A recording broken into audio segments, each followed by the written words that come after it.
Señoras y señores, queridos amigos, muy buenas tardes. Bienvenidos al Ágoras y al Pigmalión del grupo editorial que tiene el placer de acogerles esta tarde. Vamos a presentar un libro muy especial por diversos motivos que voy a explicar a continuación, para lo que contamos con una mesa de lujo, pero permítanme que brevemente enmarque ahora al comienzo el tema que nos ocupa, porque el grupo editorial Sierra Pigmalión, desde sus comienzos, hace 28 años, siempre ha focalizado su interés en los distintos temas que tienen relación con nuestra historia, con nuestra cultura, con nuestra lengua y con nuestra literatura. Y por supuesto, el tema de los judíos es uno de esos temas que junto con los moriscos pues llevamos muchos años intentando concienciar a la sociedad y de alguna forma también pues hacer justicia histórica. Como todos ustedes saben, la expulsión de los judíos de la península ibérica fue uno de los acontecimientos más trascendentales del final de la Edad Media. En 1492, los reyes católicos promulgaron el Edicto de Granada, que obligaba a los judíos a convertirse al cristianismo o a abandonar los territorios de la corona. Esta decisión estuvo motivada por razones religiosas, políticas y sociales, y buscaba la unificación religiosa del reino tras la conquista de Granada. Como consecuencia, decenas de miles de judíos fueron expulsados, perdiendo hogares, bienes y comunidades que habían existido durante siglos en tierras islámicas. Los judíos expulsados de España pasaron a ser conocidos como los sefardíes, término que proviene de sefarad, el nombre hebreo para España. Muchos de ellos se establecieron en el norte de África, el Imperio Otomano, Portugal, Italia y otras regiones del Mediterráneo. A pesar del exilio, los sefardíes lograron preservar su identidad cultural y religiosa, manteniendo tradiciones, costumbres y una lengua propia, el judío español o ladino, que conservaba rasgos del castellano medieval. La diáspora sefardí no solo fue una experiencia de sufrimiento y desarraigo, sino también de resiliencia y adaptación. Las comunidades sefardíes contribuyeron de manera significativa al desarrollo cultural, económico y científico de los lugares donde se asentaron.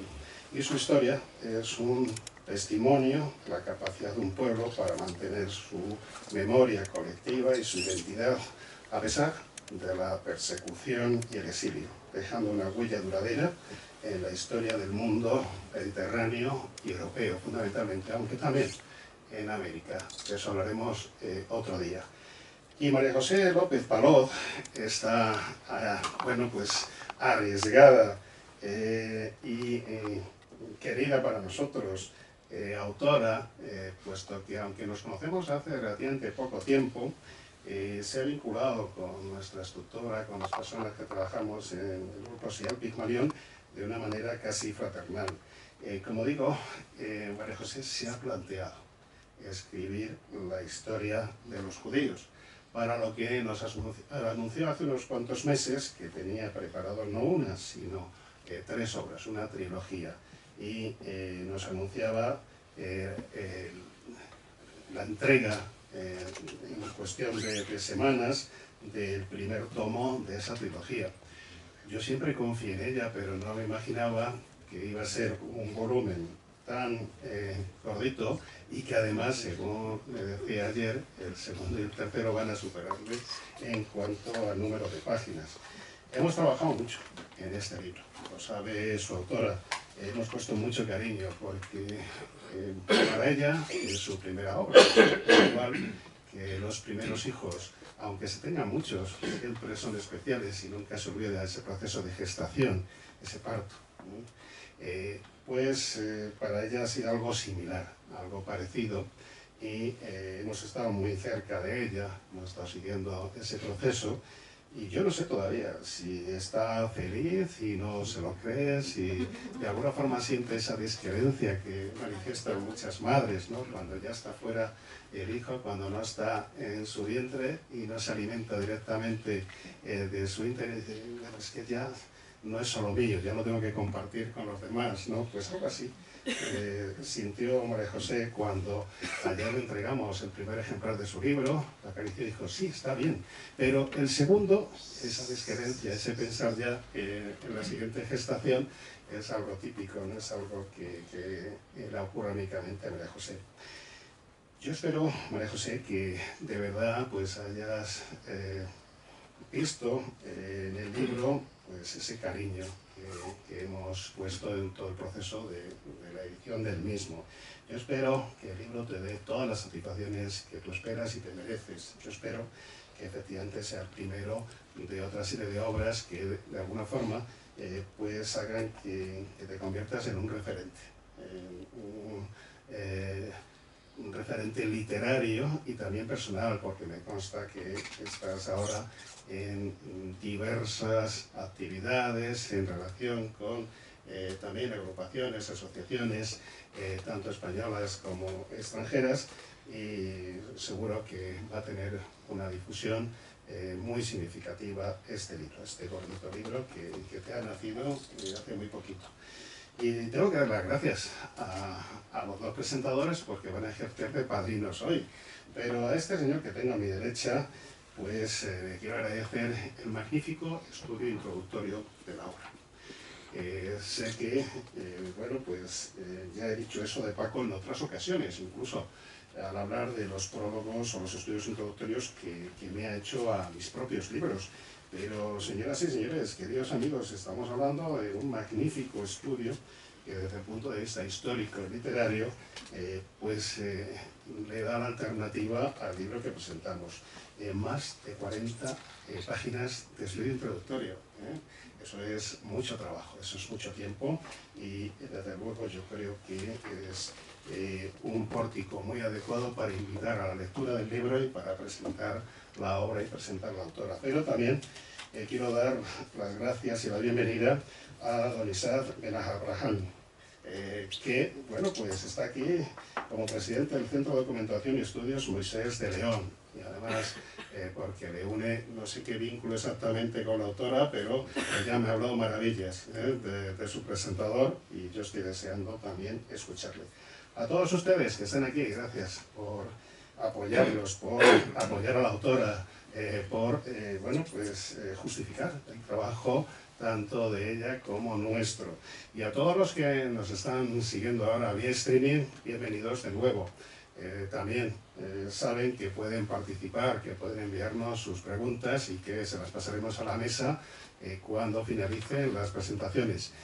Habitualmente tenemos personas conectadas desde latitudes muy diferentes, América, África, Europa. Estoy seguro que también hoy nos van a seguir y que, por supuesto, es importante ese apoyo, aunque no sea en presencia, pero sí en esencia. Por tanto, sin más dilación, tengo el placer de cederle la palabra, en primer lugar, al prologuista Francisco Gutiérrez Carbajo, catedrático de la Universidad Nacional de Educación a Distancia, escritor, autor del estudio introductorio, poeta, ensayista, una persona polifacética y muy querida para nosotros. Por eso les pido un fuerte aplauso para recibirle.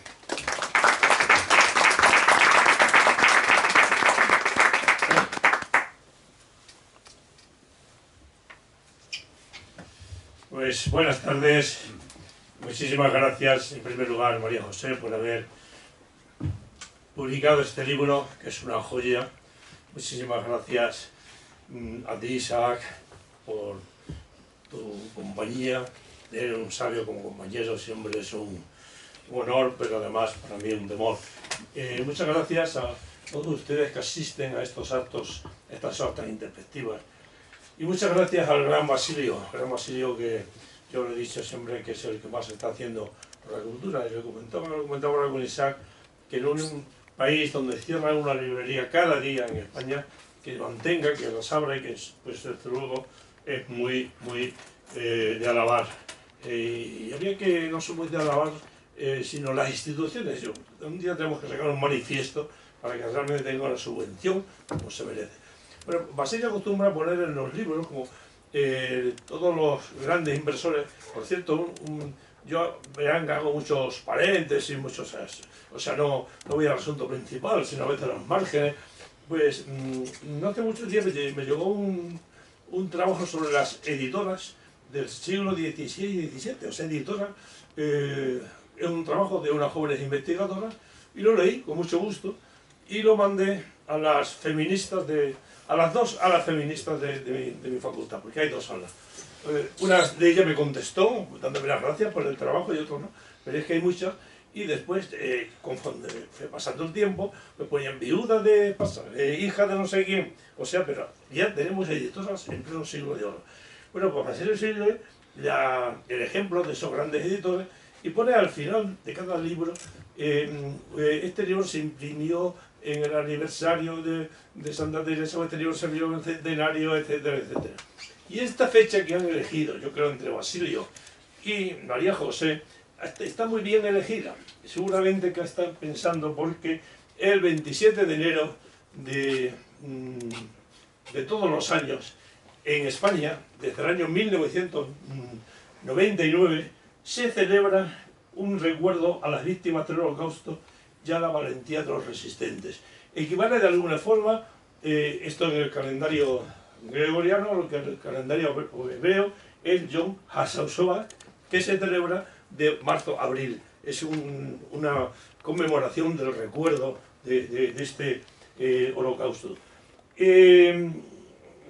Cuando hoy, por ejemplo, pensaba ir, pero no he podido, pero sí lo he visto por televisión, en el Senado español estaban, y me ha parecido un acto muy bonito, el presidente del Senado, a su derecha el ministro de la Memoria, que me acordaba de lo que estuve leyendo ayer, el trabajo de Isaac Ben Abraham, los libros sefaradíes, yo creo que nosotros decimos sefaradíes, pero es mejor decir sefaradíes, me parece que es lo correcto.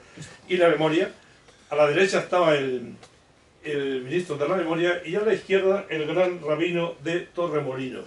Debe ser que ahí hay una comunidad muy importante en Torremolinos, porque estaba ahí, había más rabinos. Y un acto precioso que se esté celebrando, que se venga celebrando desde el año 1999, empezó celebrándose en la comunidad, ahora ya se celebra en el Senado, y veías ahí de distintos partidos políticos celebrando este acto. Yo no podría menos de recordar a una de las personas que ha sido fundamental en mi vida, porque me publicó el primer trabajo, no un libro, que fue Félix Grande. Yo lo quiero como un hermano, podría hablar muchas horas sobre él. Cuando me dio un librito pequeño que decía La cabellera de la SOA, digo, la cabellera de la SOA, es que había estado 2 veces en el campo de concentración, y en la primera vez vio en un escaparate un mechón de pelo de mujer, y en la segunda ocasión vio una vasija enorme donde había 2000 kilos de pelos de mujeres, que no se llevaron los alemanes porque fue muy rápida la llegada de los soviéticos, y entonces se queda allí. Y esta cabellera de la SOA, dice Félix Grande en el libro, la cabellera de la SOA pesa 2000 kilos en pelos de mujer, 2 toneladas trémulas de rizo. Continúa mucho más la relación, el relato de Félix Grande sobre esto. Mi mujer escribió un libro que era sobre los nazis que había en España en el año 1980-1987, incluido en 1982, cuando empezaba a gobernar ya el Partido Socialista.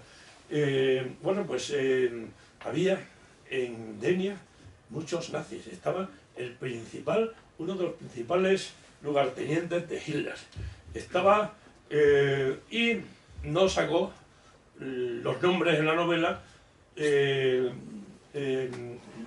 ponía otros nombres excepto uno, el gran carnicero de Mauthausen, que antes de salir el libro, ya el hijo escribió diciendo que se atuviesen a las consecuencias por lo que podía pasar. La propia editorial, que es una editorial importante, digo, oh, cuidado, no, vamos adelante. Bueno, pues yo vi en los años 1980, 1982, que ya gobernaba el PSOE, hasta el 86, como había un restaurante que se llamaba el Panterosita, con la Cruz Gamada en el pozo, era la mujer de la hermana de Blas Piñar, y estaba los grandes nazis todavía, Bremer, por ejemplo, y si van ustedes allí, en el cementerio de Delia, verán Bremer, y el hijo vive, y entonces estos hombres que estaban jubilados, parecían unos angelitos con 60 y tantos años, pantalón corto, entonces cobraban en marcos, y claro, pues estaban viviendo un auténtico paraíso. Me contaron, porque allí había gran tradición música, los músicos cuando celebraban, que se ponían la cruz de hierro y se hacían la celebración, todos estos nazis, y era perfectamente conocido que la existencia de estos individuos y la sociedad socialista los toleró, no hicieron, pero realmente. Y bueno, pues esta era la experiencia que realmente es terrible y se nos olvida. Después esa novela fue copiada, mal copiada por otra escritora, pero bueno, ya son cosas que no vamos a entrar aquí, pero me pareció que, porque, y recuerdo que un académico, Darío Villanueva, nos dijo, va a tener mucha importancia en Italia, porque en Italia tuvieron mucha importancia los judíos y tal, y efectivamente, en Italia se vendieron, pues, si yo le digo, 200.000 o 300.000 ejemplares, es decir, que fue, la hizo rica, ¿sabes? Con 24 ediciones, ¿no? Mientras que aquí en España sacó bastantes ediciones, pero ahora, no suelo hablar de lo mío, pero en esta ocasión sí. Y voy a hablar de una cosa más también respecto a mí. Bueno, cuando yo conocí a María José, pues yo tengo un defecto, creo que no es un defecto, una inclinación de mi abuelo, que en las mujeres siempre encuentro, en todas prácticamente, quizás algunas, porque siempre encuentro virtudes, siempre encuentro atractivo por un lado por otro.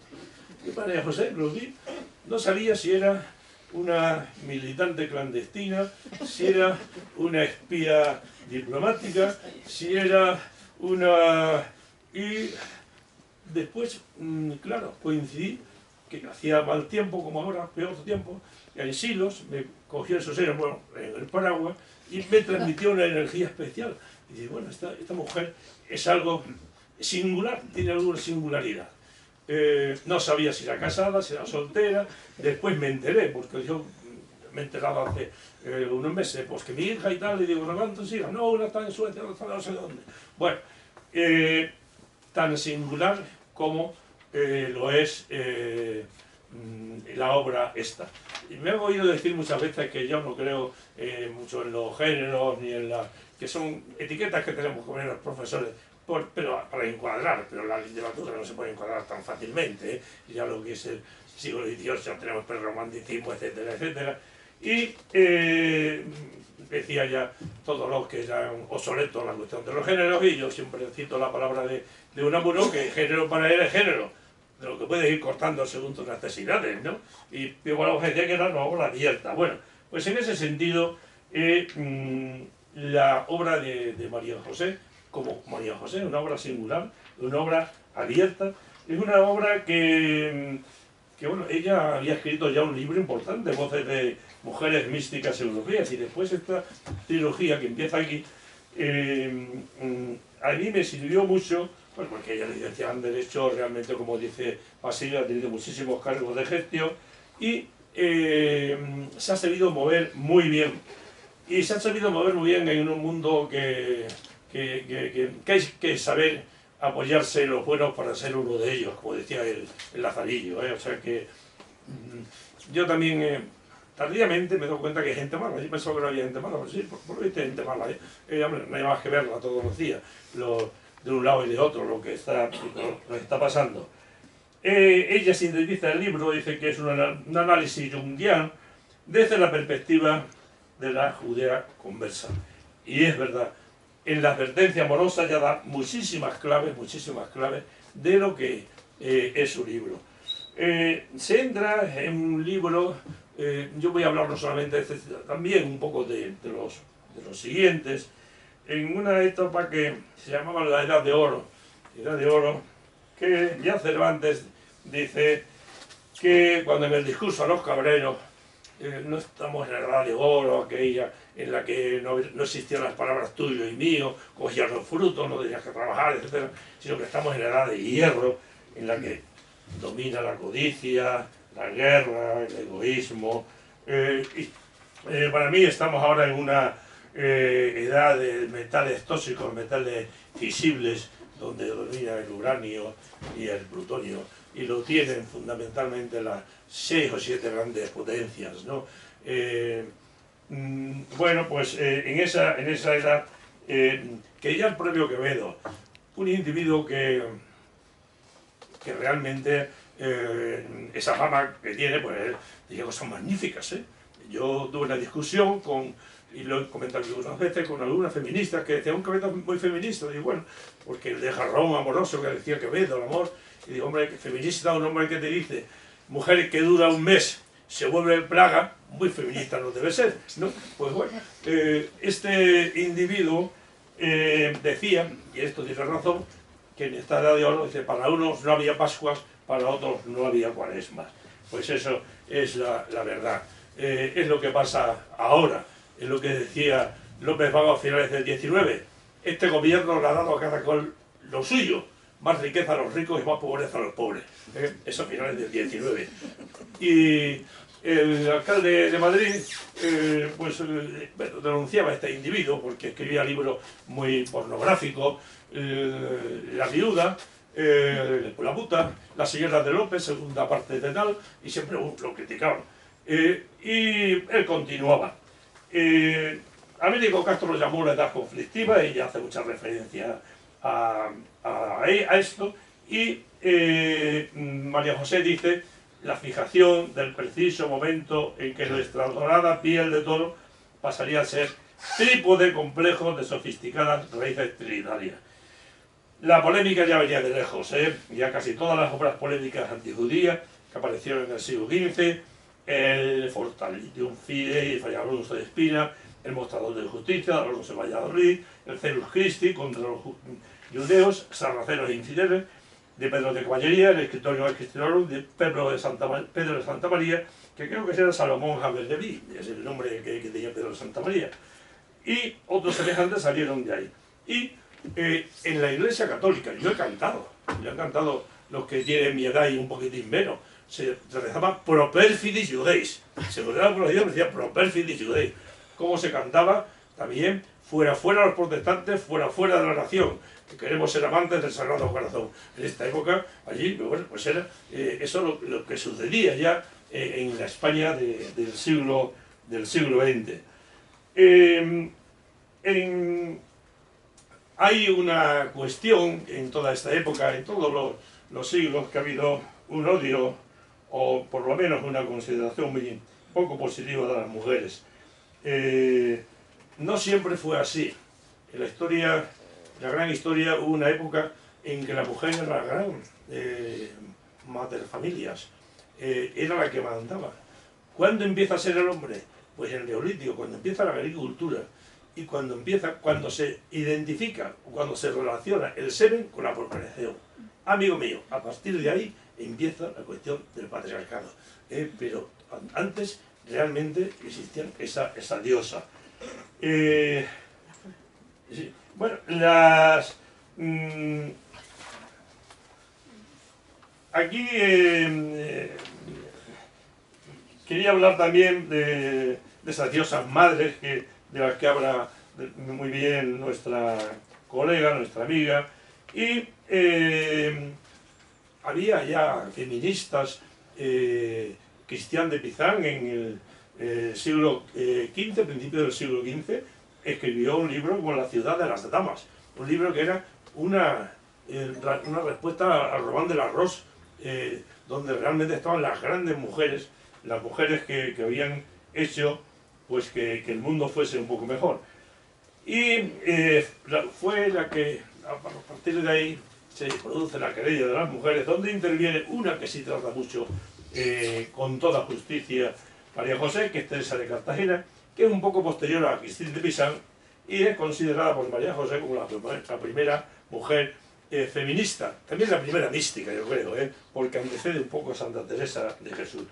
Había también una, en el propio teatro, la mujer vengadora, la que decía, me tomo yo por mi cuenta, que era la Serrana de la Vega, por ejemplo, de López de Vega, de Pérez de Guevara, en muchísimos romances, y una versión de la Serrana de la Vega, la última que yo conozco, es de Alfonso Sastre, que la localiza en el País Vasco, y en las Gitanas Rojas del Monte Jaizkibel, la Santa Hermandad son la Guardia Civil, etcétera, etcétera, en la mujer que conquista a los hombres y que después los mata.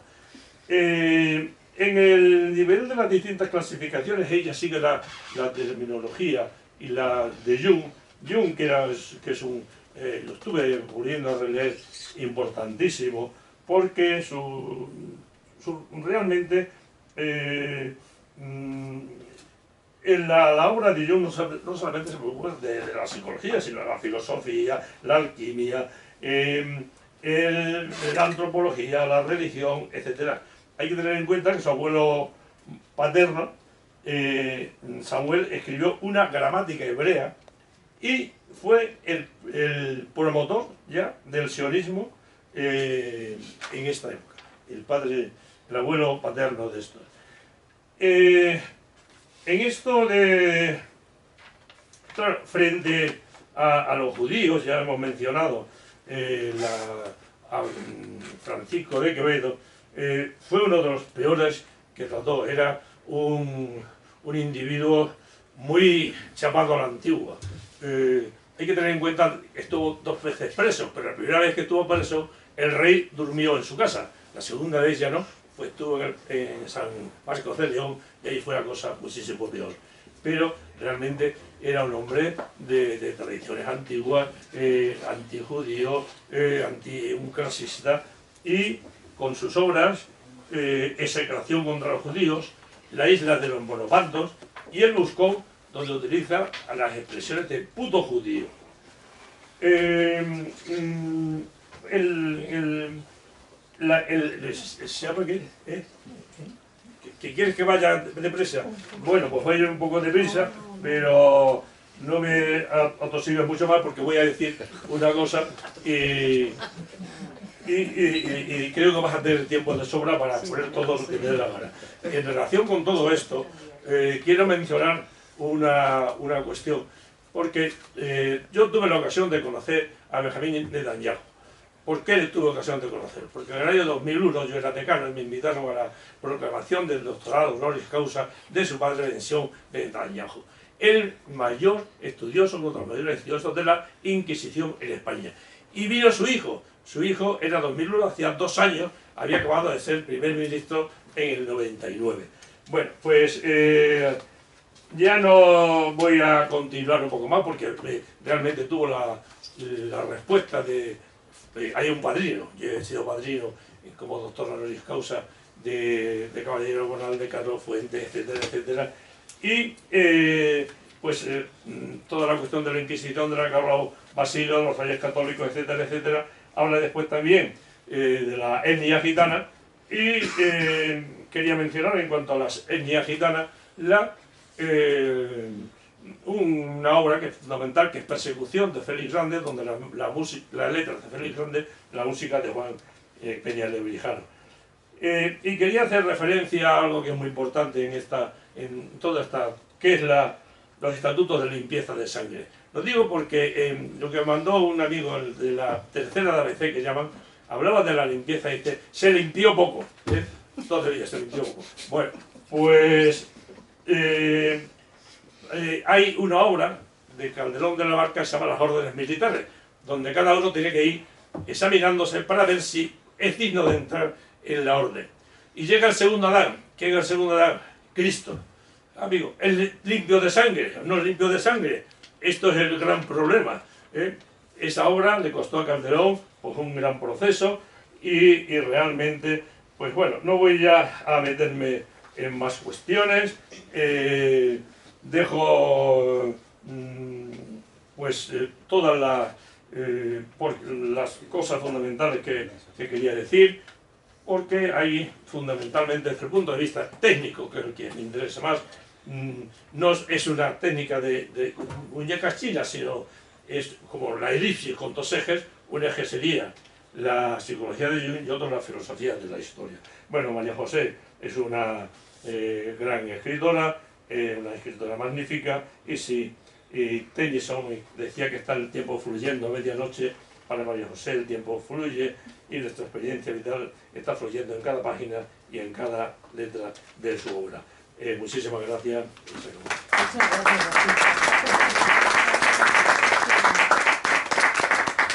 Bueno, pues te damos la palabra, Isaac. Erev Tov, me encanta que un judío aquí pueda decir buenas tardes en hebreo. Buenas tardes, por supuesto, a todos. Yo, después de la presentación que ha hecho Basilio y de las sabias palabras y profundo conocimiento que nos ha demostrado Francisco, creo que como buen judío lo que tengo es que resumir un poco mi intervención y sí te puedo decir, Francisco, que esta mañana he estado en el Senado. ¿Estabas tú? Sí, me suelen invitar de vez en cuando y esta mañana estaba ahí.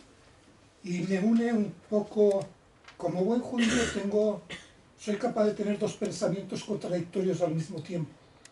Por un lado, el acto que se hace en el Senado es el recuerdo de la memoria de la Shoah, por lo tanto, para mí me parece que es importante que la memoria se mantenga, y por otro lado me apena mucho que es un acto estrictamente oficial que no tiene repercusión de ningún tipo en la sociedad. Y lo que buscamos en la memoria no es que se quede en un sitio encerrada, sino que todo el mundo pueda disfrutar de ella. Te diré, tú has conocido a Sion Netanyahu, Sí. y yo conocí a Isaac Nabón, que es el quinto presidente de Israel, sefardí, y que es el que nos entregó al Centro de Documentación y Estudios Moisés de León, que yo presido desde hace años. Nos entregó un premio en Jerusalén al trabajo que habíamos hecho. Sí tengo, no sé si te vas a enfadar, pero la autora, María José y yo, nos conocimos a principios del mes de julio del año pasado y fue un amor a primera vista, así que lo siento. Y digo bien, pues era verano, entonces es un amor de verano, y nos unía el amor por la historia judía, por lo tanto es un amor de verano, no de la forma en que se entiende tradicionalmente, pero para mí lo es. Pues desde un punto de vista, esa forma de ver la historia judía es muy diferente la que ella tiene y que desarrolla en el primer ejemplar de ese tríptico que está desarrollando, pero como todos los amores es complementario. El buen amor es el complementario, el que permite que dos personas se entiendan pensando diferente para poder ayudar al otro. Y le agradezco que ese amor se concrete hoy más todavía al haberme invitado a presentar, a estar en esa mesa de presentación de su libro. Son esas pequeñas cosas que en el amor nos van uniendo. Aunque hablando del libro, de pequeño no tiene nada, ya lo han visto todos ustedes. Y no me refiero al número de páginas, sino al tiempo y a la experiencia vital del mismo, que como el profesor Francisco dice al final de la introducción, está fluyendo en cada página y en cada letra de esta obra que hoy se presenta. Hace un tiempo leí una frase que me gustó mucho, que dice que la historia se escribe con tinta y con papel, pero la dicta la memoria. Recordamos siempre los hechos que creemos importantes, que son consecuencia de decisiones normalmente de los gobernantes, pero nos olvidamos con demasiada facilidad de que las personas que viven ese momento cuando se toman esas decisiones y que las sufren. El profesor Francisco, en su magnífico estudio introductorio, hace referencia a los ejes sobre los que gira la obra de la autora, y me ha gustado porque dice o destaca que sigue las líneas del elipsis, que lo ha citado antes, no en un sentido literario, sino matemático, es decir, el de una curva plana con dos ejes de simetría que resultaría al cortar la superficie de un cono recto o de revolución por un plano oblicuo al eje de la simetría que no contiene el vértice con ángulo mayor que el de la generatriz, respecto del eje de revolución. Es decir, una vez que lean el libro, entenderán por qué lo resume de esa forma, que es maravilloso. Y añade que es una obra gigantesca con dimensión universal, con la valentía y el riesgo de representar en el contexto del siglo XXI asuntos y modelos clásicos con el temple y la dimensión de una mujer de vanguardia que no solamente denuncia las injusticias y no transige con el mal, sino que anuncia una nueva época. A esto último solo añadir, querida María José, que nuestro amor de verano, antes citado, se afianza al leer en tu libro que mencionas, como no podía ser menos, a Moisés de León, rabino español, autor del Zohar, y que da el nombre, como he dicho antes, del centro que tengo el honor de presidir. Una pequeña anécdota. Cuando nosotros registramos esa entidad, la registramos a través del Ministerio del Interior. A los 4 o 5 días recibimos una carta muy bien redactada diciendo que no podían inscribirlo porque no teníamos el permiso escrito de la persona que citábamos. Y nosotros le contestamos que esa persona había fallecido en el siglo XII, pero como era el Ministerio del Interior, si a través de la policía nos podían dar la dirección de sus supervivientes o sucesores, que con gusto iríamos a pedirle esa licencia. 3 o 4 días después, sin ninguna contestación, nos aprobaron la inscripción en el registro del Ministerio del Interior. La cultura es así. Cada autor o investigador se enfoca en puntos diferentes que al final se complementan, consiguiendo dar luz sobre la historia, las personas y sus ideas y la interpretación de diferentes hechos y realidades. El trabajo de la autora y el mío propio se basan en la memoria, y es por ello que quisiera aportar un ejemplo, que es el que esta mañana he mandado a través de las redes, y es que hoy hace 491 años, el 27 de enero de 1535, en Sevilla, ciudad origen de la autora, se casa María Fernández, de familia judeo-conversa, hija de Blanca Fernández, con Diego Jiménez. María, la novia, era beneficiada de la capilla de las doncellas de la Catedral de Sevilla, fundada por Mr. García Gibraleón, judío sefardí residente en Roma, Italia, para ayudar, como las hermandades judías, de beneficencia a las hijas de cristianos nuevos que se encuentran en apuros a consecuencia de algún drama familiar, normalmente de índole inquisitorial. La memoria siempre tiene que estar ahí. Muchas veces a lo largo de la historia judía, sefardí, y no solo en los últimos 5 siglos, se ha intentado borrar u ocultar la memoria de quienes somos el grupo humano más antiguo de la península ibérica, España y Portugal. Llevamos aquí más de 2000 años. No quedan betones, no quedan cartagineses, pero siguen quedando judíos. Yo durante unos años estuve trabajando en un despacho que existía en la calle, en la Gran Vía, y cuando llegaba con el coche siempre entraba por la calle Isabel la Católica, que era donde teníamos el parque, y yo todos los días por la mañana decía: Isabel, hola. Salud, salud. Ella me entendería, seguro. Ello es debido a que si borras de la memoria o la memoria, puedes escribir la historia a tu manera y con los fines que tú deseas, porque entre otras cosas, los judíos no somos un buen espejo para muchos. Por lo tanto, si el espejo no te refleja como a ti te gustaría verte, lo mejor es quebrarlo y olvidarlo. como judío que soy, me permitirán que cite a un intelectual egipcio, árabe por supuesto, Alaa al-Aswani, nacido en El Cairo en 1957, posiblemente el autor con mayor proyección internacional desde el premio Nobel Naguib Mahfouz. En uno de sus escritos hace constar: se condena por palabras que no se han leído, se odia por conceptos que no se saben definir y se mata por ideas que no se entienden. La violencia no nace del pensamiento, nace de la ausencia de él. El odio no se propaga a través del conocimiento, se propaga desde donde el conocimiento no llega.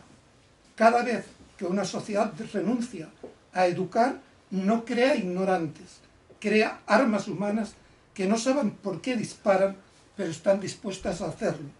Es el precio invisible de la ignorancia y siempre lo paga alguien que no hizo nada para merecerlo. Gracias a la autora María José por este libro tan intelectual, gracias al catedrático Francisco Gutiérrez por el estudio introductorio y gracias al presidente de la editorial Basilio Rodríguez por el atrevimiento a publicar un libro de estas características. Muchas gracias.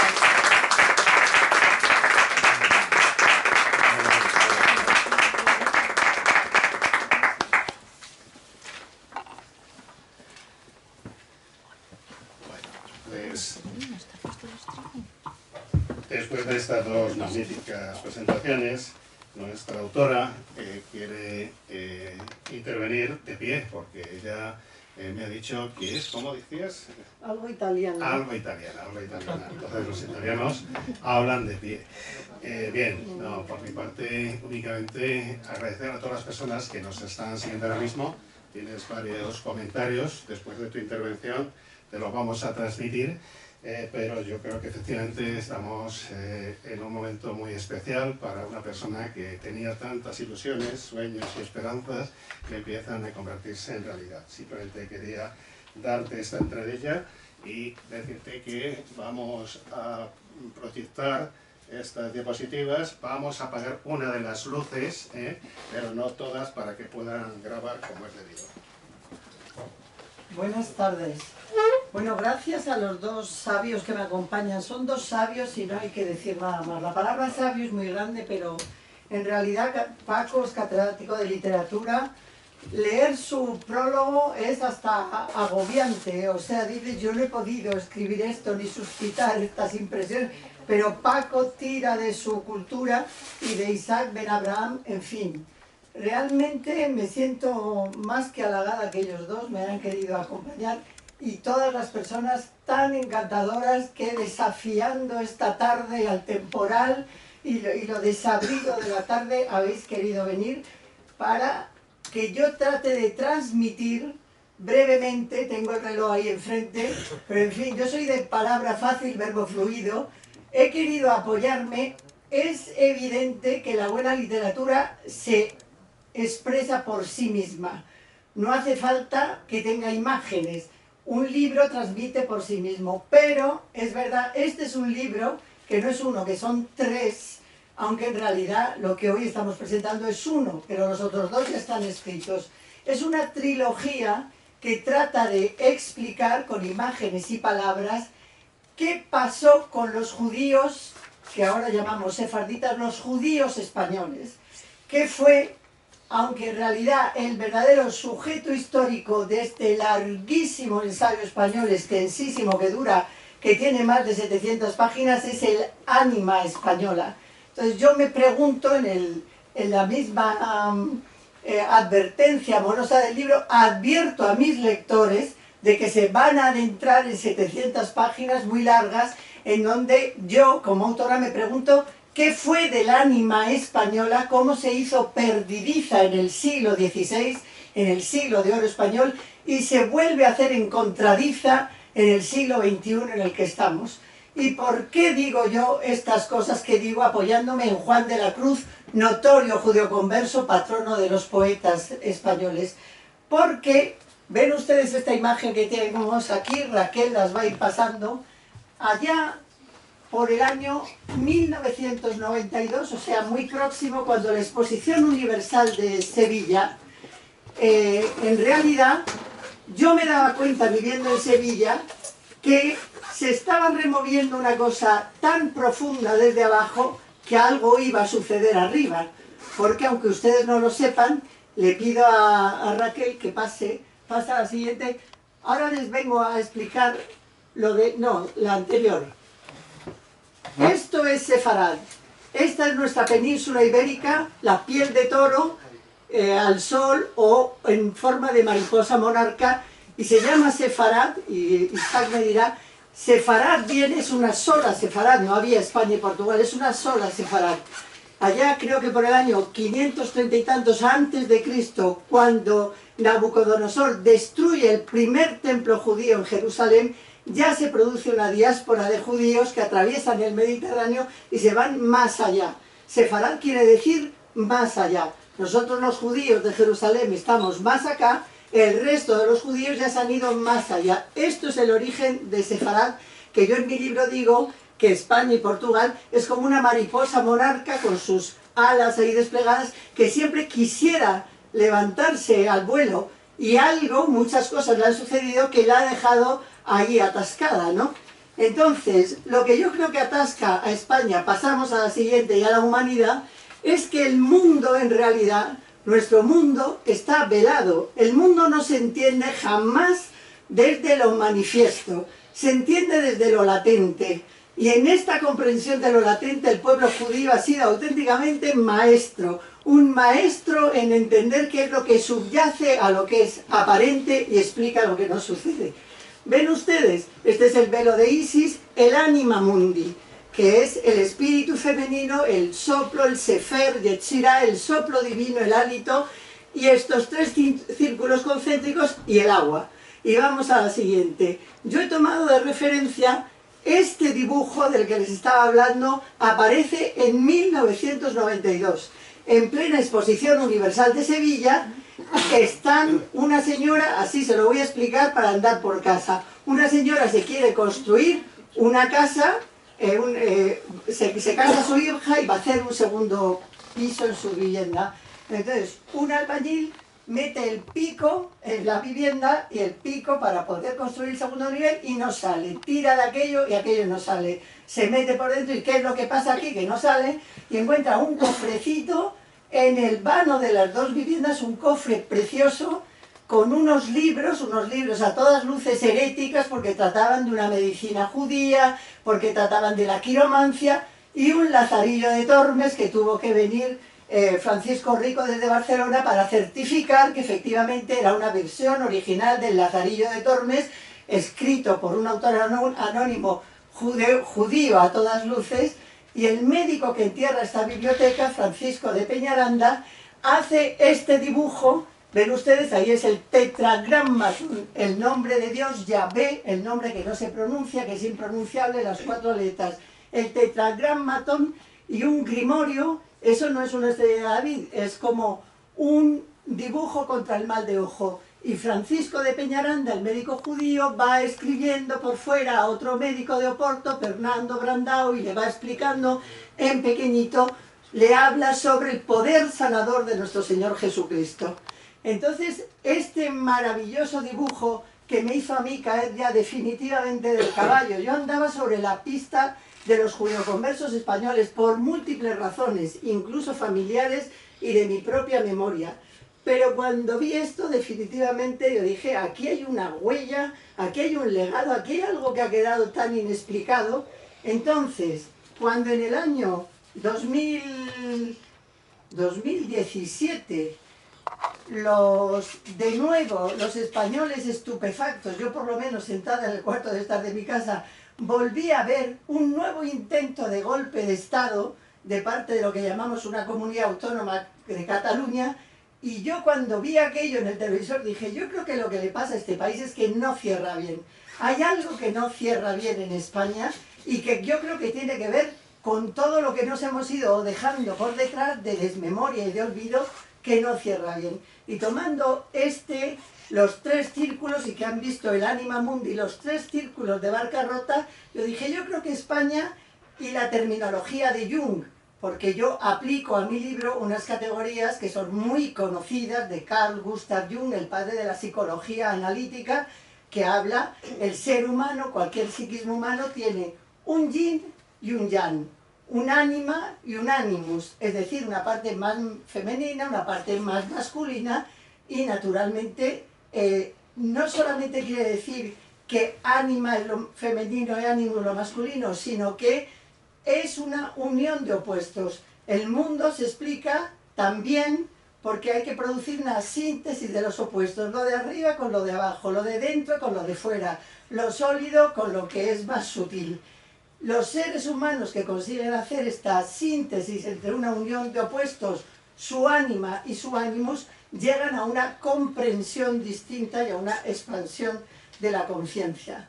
Entonces, en estas categorías junguianas, pasamos a la siguiente, en estos 3 círculos, miren ustedes, me fui hasta, todo esto está basado en un trabajo de campo de más de 2000 fotografías que tengo, porque aparte de escribir, he ido como una loca, de un sitio al otro, a museos, a excavaciones, en fin, esto ha sido como un hilo conductor que tirase de mí, es como que te ponen una zanahoria delante y tú vas detrás de la zanahoria, corres, corres, corres, corres, y siempre hay algo que está... Pues caí en la cuenta que en Badajoz, que es donde hacemos, o por lo menos yo he hecho mucho trabajo de campo, miren ustedes esta estela que se remonta casi al final del Neolítico, los 3 círculos concéntricos de nuevo, igual que la nómina de bancarrota, igual que el anima mundi, y esto es, ahí no se ve bien, es un guerrero que tiene como un espejo, es decir, que te viene a decir que nosotros reflejamos lo de arriba, como es arriba es abajo, que se ha sabido en el Mediterráneo de toda la vida. El mundo, nuestro mundo, es una imago de lo de arriba, y ahí hay un guerrero, el que le llaman del corchito. Ven ustedes la espiral de la que hablaba Paco antes, que mi libro es como una espiral. Claro que la espiral puede ser ascendente o te puedes encontrar que vas descendiendo ad ínferos. Tú puedes ir en la vida un ascenso ad celum o te puedes ir cayendo ad ínferos. En el pueblo de Fregenal de la Sierra, de donde es Alberto, existe tallada en piedra frente a la casa de la Inquisición y hecha por una mano judía claramente, una rueda de la creación. Estos 3 círculos van dando vueltas a lo largo de todo el relato. Entonces, la siguiente. Como hemos dicho, esta trilogía tiene 3 partes. Ven ustedes, primera parte. El ánima, lo femenino, inviste a su animus. Aquí tenemos toda la leyenda de la caballería espiritual, de los caballeros, de los trovadores, el ánima y el animus. Bueno, en la siguiente, yo digo, si España se caracteriza por estos 3 círculos concéntricos de los que hemos venido, lo que voy a hacer es tratar de describir qué caracteriza nuestra ánima desde el círculo exterior. Entonces, empecé por la parte más del sur, las diosas del Mediterráneo, y vine a parar el ánima, el animus masculino y su ánima, la pareja yin-yang, de la que dice Jung que cuando estos 2 polos se encuentran, tenemos una fusión, una expansión de la conciencia. Estos 2 sarcófagos que se encuentran en Cádiz aparecen con 70 años de diferencia. Aparece primero el varón, que es un varón barbado, guapísimo, que tiene una granadita en la mano. Ven ustedes que la granada preside toda esta exposición, es otro de los hilos conductores del relato. El que descubre estos 2 sarcófagos, que se llama Pelayo Quintero, el pobre Pelayo Quintero, que era un antropólogo, se murió obsesionado pensando que si él había encontrado el sarcófago masculino, el yang, tenía que existir su yin, tenía que existir un ánima que se correspondiera con su ánimo. Y el pobre Pelayo Quintero, día tras día, noche tras noche, como dicen en el Quijote, los días de blanco en blanco y las noches de turbio, no, las noches de blanco en blanco y los días de turbio en turbio. Y el pobre Pelayo Quintero se murió desconsolado sin haber encontrado nunca el principio femenino del ánima. Hete aquí que se muere Pelayo Quintero, hete aquí que tiran abajo su casa. ¿Y dónde dirán ustedes? En el centro de Cádiz mismo, que aparece debajo de su dormitorio la figura femenina maravillosa, con una sonrisa, con un pomo en la mano, y el pobre Pelayo Quintero tenía el ánima correspondiente debajo mismo de su dormitorio. Ni el ni Jung, ni el propio Jung, que hubiera querido enhebrar una historia semejante de estas características, pues sucedió. Es decir, y la siguiente imagen, esta es de Sevilla, esta es el ánima del Mediterráneo, una de las diosas Tanit y Astarte, rodeada de dos ocas, como ven ustedes. Esto apareció justo al lado del tesoro del Carambolo. Juan de la Mata Carriazo, un antropólogo, encuentra, retengan ustedes estos triángulos porque el 3 es otro de los principios que articula todo el relato y lo atraviesa. El 3, el mundo es trinitario, hay una Santísima Trinidad, y la oca. La oca es el animal sagrado desde la antigüedad, que es trinitario porque es anfibio, puede caminar, puede volar y puede nadar. Tiene tres posibilidades. Y advertía a los dioses cuando graznaba, advertía, es un animal sagrado porque advertía a los dioses que venían los profanadores de lo sagrado. Bueno, aquí nuestra oca y la diosa Tanit, ves que está dividido su cabeza en dos hemisferios. La siguiente es la misma pata de la oca en el Camino de Santiago. En el Camino de Santiago los canteros se han encontrado muchas huellas de la pata de la oca, lo sagrado de la antigüedad, que luego ha dado lugar al juego de la oca y tiro porque me toca, que hemos jugado yo con mi amiga Pilar cuando era pequeña 100.000 partidas, que también es en elipse. Un tablero de la oca hace precisamente una elipse, como venimos diciendo, que el movimiento circular en elipse caracteriza todo este movimiento, o es hacia arriba o es hacia abajo. Y además, en la siguiente, además de la pata de la oca, este es el surco natural de Rolando en el Parque Nacional de Ordesa, las dos guedejas de la diosa Tanit o Astarte, los dos hemisferios, aquí tienen ustedes. Así le llaman el surco natural de Rolando, que es el surco del cerebro que tenemos. Quiero decir que esta simbología que se va, si tú te pones unas gafas de ver el mundo, no por lo manifiesto, sino por lo latente, te empiezas a dar cuenta que hay otra forma de explicar el mundo, otra España, que como ha dicho antes Isaac, primero fue tartésica, luego fue fenicia, luego fue griega, romana, y los judíos ya siempre estaban ahí.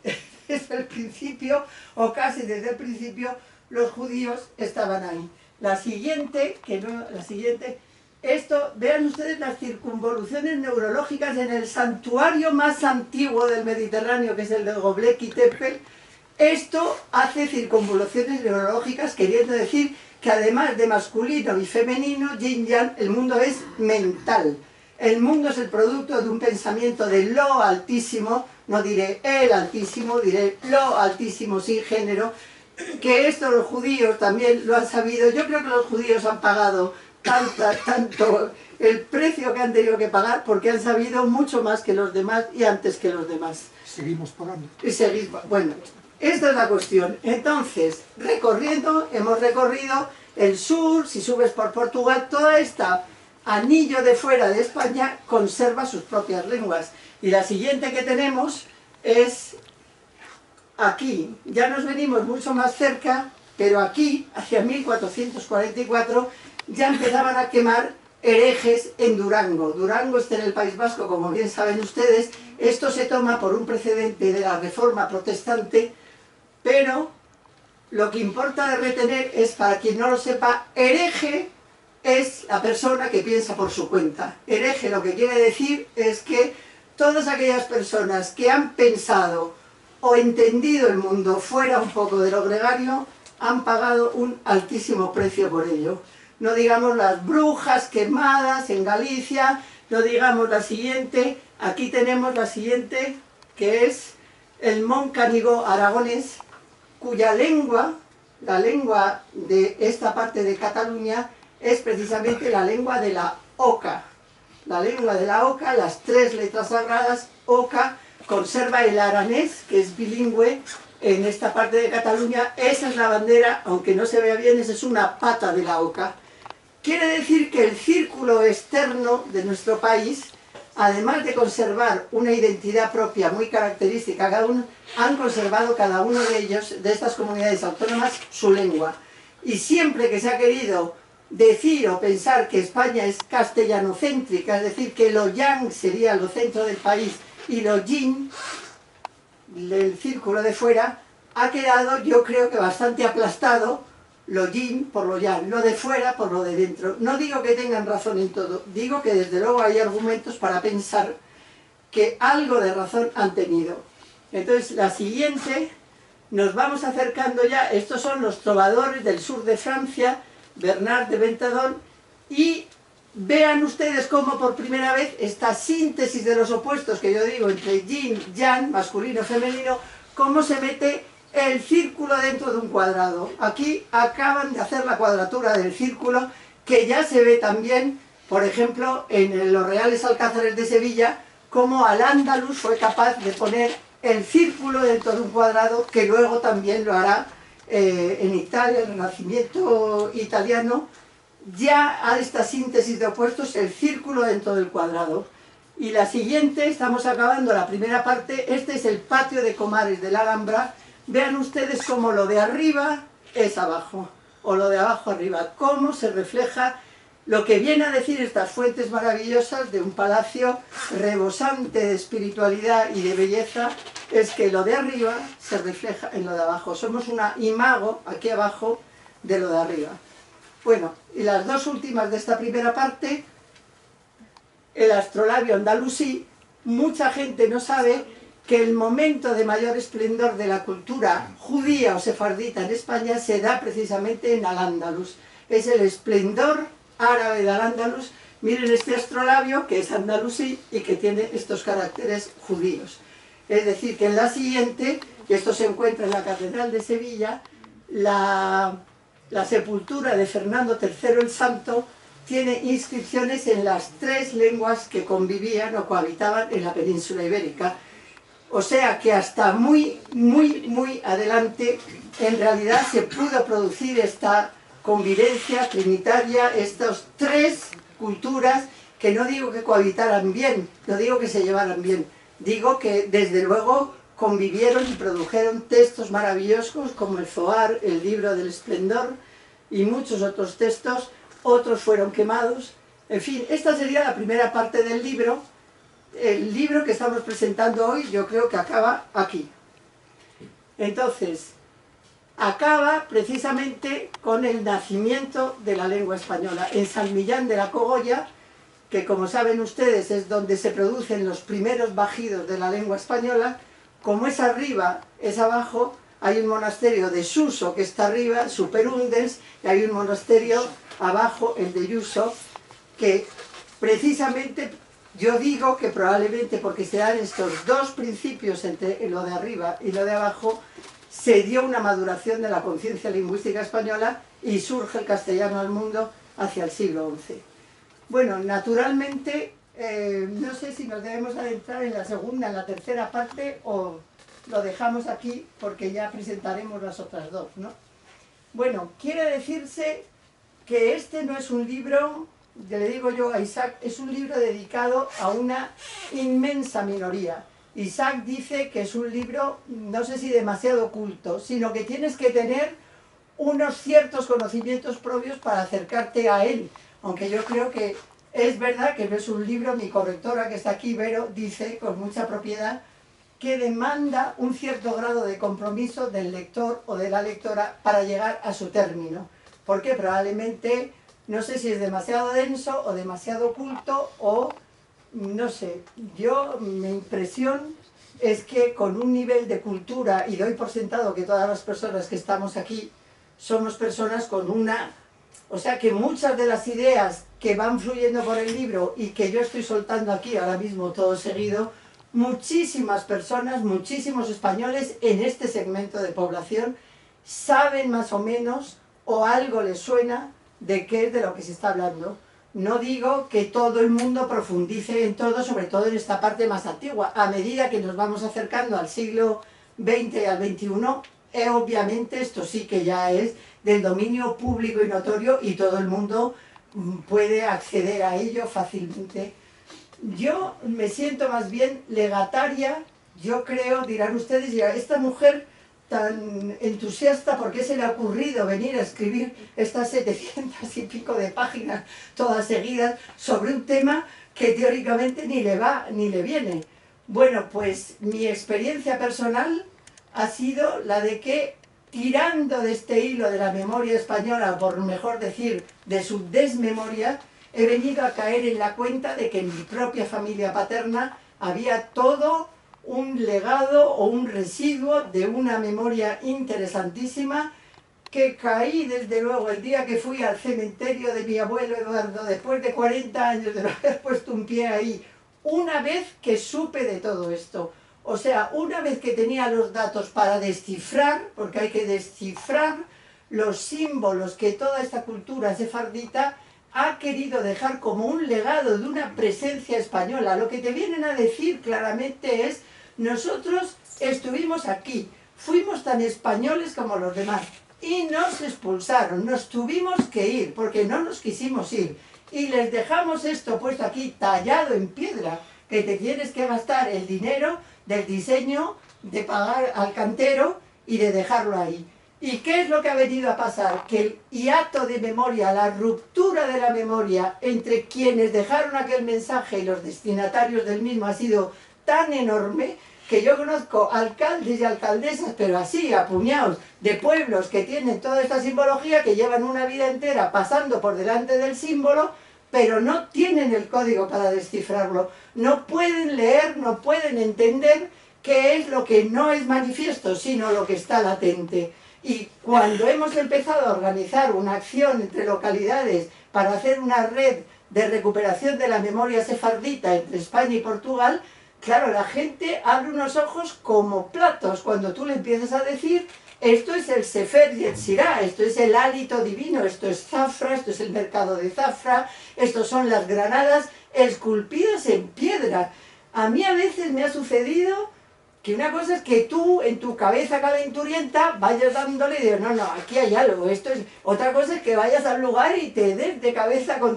Y me ha subido hasta la tensión, ¿no? Te dices: pero bueno, esto no es que yo me lo estoy imaginando, esto es que está aquí. O sea, este círculo de... esta espiral o estas granadas o cruces judías disimuladas detrás de las piedras, metzuzás metidas en la... O sea, todo un legado que la mayor parte de los españoles desconocemos por completo, que nos pertenece porque es nuestro, porque hubieran sido tan conciudadanos como nosotros, y que naturalmente pues ha corrido el riesgo, no se va a perder porque ya somos muchas personas sobre esto. Pues brevemente, en estas palabras apresuradas, he tratado de transmitirles que los españoles, y las españolas por descontado, somos los dueños, legatarios de una memoria sin la cual, en mi opinión, no se puede entender este país. Si no le pones esta pieza que le falta al país, el país queda cojo y está cojitranco, y ese es, en mi opinión, uno de los graves problemas que le pasa no solamente a España. Yo creo que Europa, exactamente igual, sigue un poco como pollo sin cabeza, y un poco porque los últimos que barrieron, que fueron los nazis, los últimos que barrieron con todo esto, se llevaron por completo localidades, enteras poblaciones. Pero ¿cómo marchaban los alemanes, los nazis alemanes? ¿Cómo se llamaba aquella marcha que ellos hacían, que hay judíos que la tienen metida en la cabeza y nunca se les ha olvidado? El paso de la oca. O sea que si tú tiras y tiras y tiras del hilo de esta memoria, empiezan a aflorar una cantidad de elementos, de simbología, de recuerdos, que está todo en stand-by, no desaparece, pero obviamente no te es posible comprender el mundo en el que vives si no te remites a todo lo anterior. Bueno, yo espero no haberles aburrido muchísimo, espero haberles esclarecido un poco de cuál ha sido el motivo por el que hemos desembarcado en toda esta escritura. Y muchas gracias a todos y a todas por el esfuerzo de venir en una tarde tan poco propicia. No sé si alguien querrá, o los hemos dejado ya aplastados para siempre.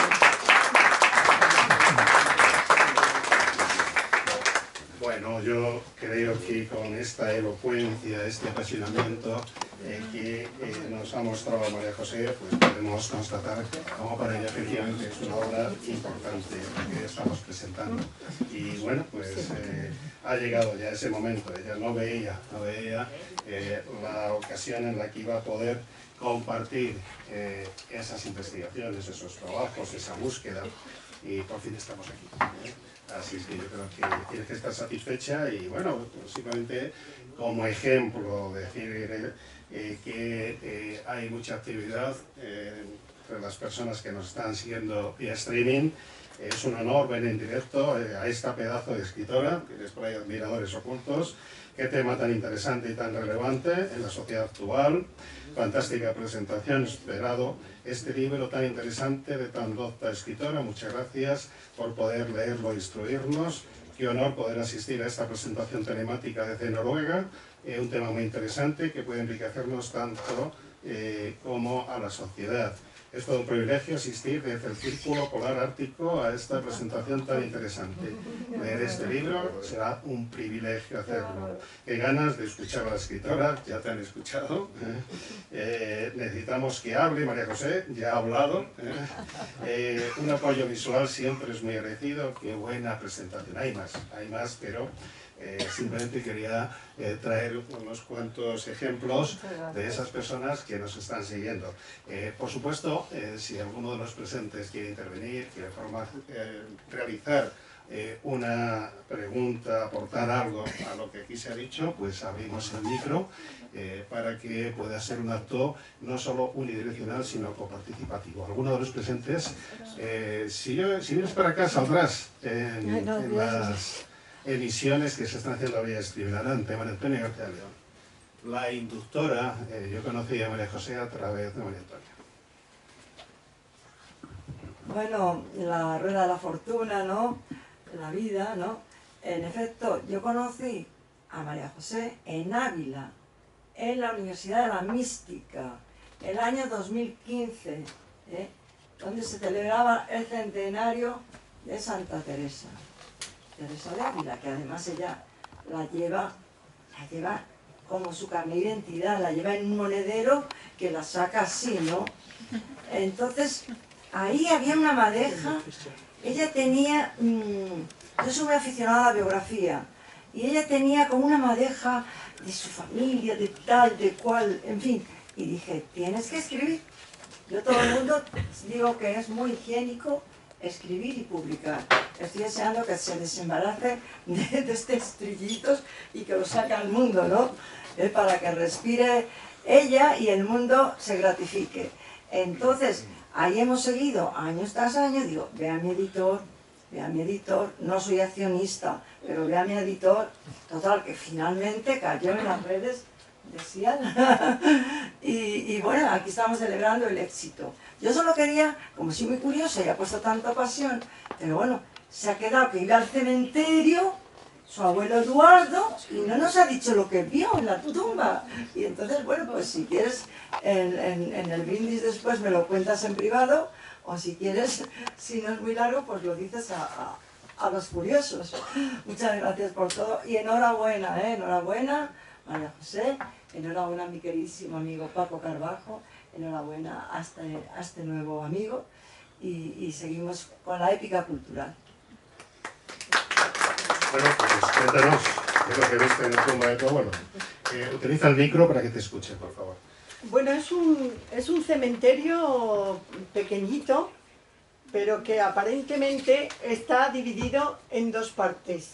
La parte de arriba corresponde claramente a judeoconversos españoles, y la parte de abajo, o sea, era una gente bien avenida, y la parte de abajo no lo son.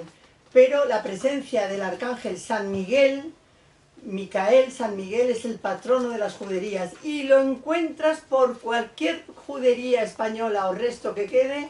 Ahí está San Miguel, patrón de las sinagogas, y fue uno de los elementos de resistencia de los judeoconversos españoles. Pero además, en un rincón que la propia concejal de Cultura me decía, nosotros pasamos por delante, y yo es que no sé, no sabemos cómo interpretar esto. Bueno, con con una cadena de piedra, esto les costaría un dinero. Está unas llamas esculpidas en piedra, que es una ner tamid.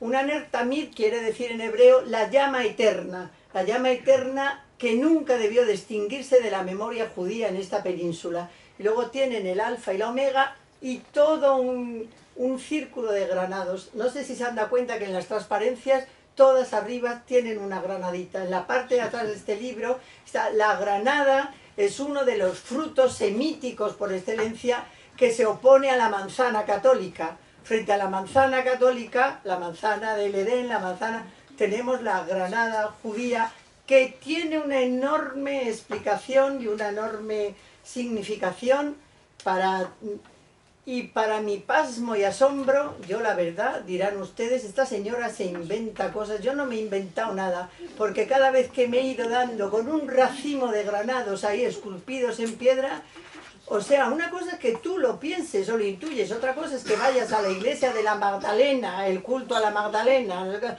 ahí en Olivenza, y ¡zas!, un racimo de granados allí. O sea, esto está aquí. Yo a veces he dicho, pero esto está aquí, no es que yo me lo invento. O la catedral de Jaén, con toda una red de granados alrededor, y una y otra vez, y una y otra vez. Claro, cuando lo ves 100.000 veces en 100.000 sitios, puedes extraer un patrón general, un denominador común. No es una cosa que tú digas, bueno, es que esto... No.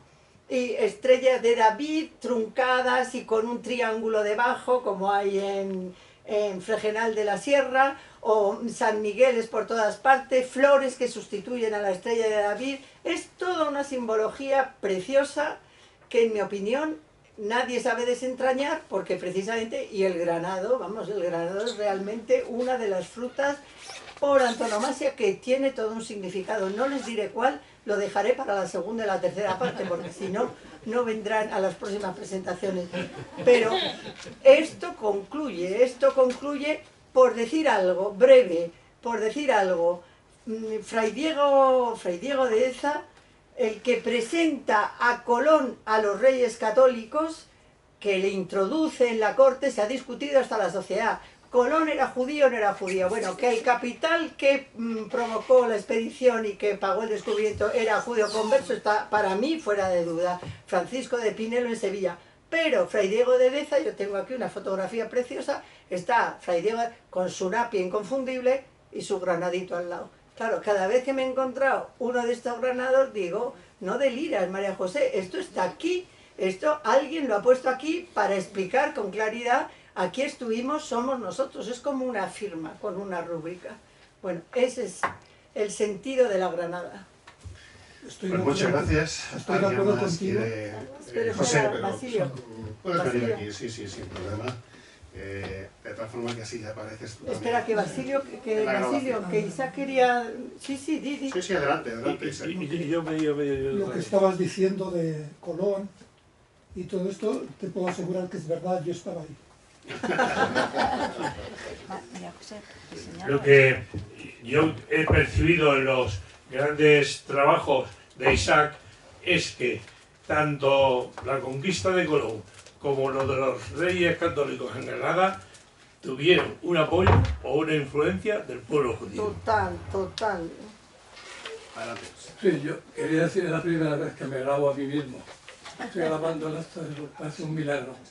Bueno, yo conocí a María José, el libro no lo he leído, pienso hacerlo, pero en tu disertación magnífica, por cierto, he visto bastante connivencia con el principio de alquimistas. Claro. Hablar de los opuestos, Claro. Eso quería que explicaras un poco si te parece bien. Porque obviamente Jung, Jung es un sabio del siglo XX, ¿no? Creo que es muy poco conocido. Yo creo que aún ha pasado un siglo, es el padre de la psicología analítica, pero claro, Jung era como yo, que se ponía a escribir y escribía 7 volúmenes, porque él sabía tanto, él tuvo una experiencia, él personalmente, totalmente transformadora de su persona. Entonces él tiene esta ruptura con Freud, naturalmente el gran genio judío del siglo XX, pero él, una de las cosas que de los hilos de los que tira de la Europa antigua, es de la alquimia, es decir, la transformación de cualquier metal en oro, que es lo que tiene que hacer un ser humano con su propia vida. experimentar una metamorfosis, así se llama, que transforme su vida en una edad de oro. O sea, Quijote, que es un maestro y un cabalista, es un profeta y un cabalista, esta espiral de la que venimos hablando todo el tiempo, esta espiral de la que habla Paco y yo hablo, hay gente que sabe mucho de cábala, yo no, pero hay gente que dice que el propio Quijote, el Cervantes, escribe toda la vida del Quijote, es una espiral en ascendente. Puedes ir siguiendo a lo largo del Quijote, si sabes lo suficiente, esta espiral que rodea al Quijote. Y de hecho, el Quijote y Sancho, ¿qué es? Una estrella de David. El uno, la punta hacia arriba, la cabeza del Quijote muy hacia arriba, y Sancho totalmente lastrado en el suelo. La síntesis de los dos opuestos es precisamente la obra maestra de la literatura en castellano, hecha por un ser humano que tuvo la España de las tres culturas en su cabeza, porque los moriscos son otros que dan vueltas por todo el Quijote, para arriba y para abajo. Entonces Cervantes fue un cabalista y sabía perfectamente de lo que estaba hablando, pero lo disimula todo el tiempo. La alquimia de la que tú me preguntas es precisamente qué puede hacer un ser humano con su vida, convertirla en oro. Muchas gracias. Muchas gracias, José. ¿Alguien más quiere intervenir? Bueno, pues yo creo que los hemos dejado muertos. ¿Quieres hablar? Bueno, pues hemos cumplido con el compromiso. Antes de las 8 dijimos tenemos que terminar y hemos terminado a las 8 menos 2 minutos. ¿Perdón? Bueno, pero hemos terminado el acto de presentación. Ahora, efectivamente, vamos a proceder a la firma de ejemplares, las personas que lo requieran, y bueno, vamos a brindar ese último aplauso, que es nuestro agradecimiento sencillo pero sincero a los dos presentadores, a don Isaac Benabrahán, a don Francisco Gutiérrez Carbajo y por supuesto un aplauso don Estrambote para nuestra doctora María José López Paló, que se ha integrado en cuerpo y alma en esta obra de historia. Gracias a todos los presentes. Gracias a los que nos han seguido vía streaming. Ya saben ustedes, el acto queda grabado en nuestro canal de YouTube. Por cierto, háganse seguidores, amigos de ese canal, les necesitamos, y ahí podrán volver a ver cuantas veces deseen esta presentación y todas las demás que se organizan en Ágoras y Alpi Marión. Les esperamos, estén atentos a nuestra página web. Muchas gracias por su presencia y que tengas un futuro brillante en todos esos actos que están programados para la Feria del Libro de Madrid para principios de julio. Si no me equivoco, hay ya 2 congresos previstos en Zamora y en Fregenal de la Sierra, pero ya lo iremos anunciando cuando estén más cerca las fechas. Gracias a todos y hasta siempre.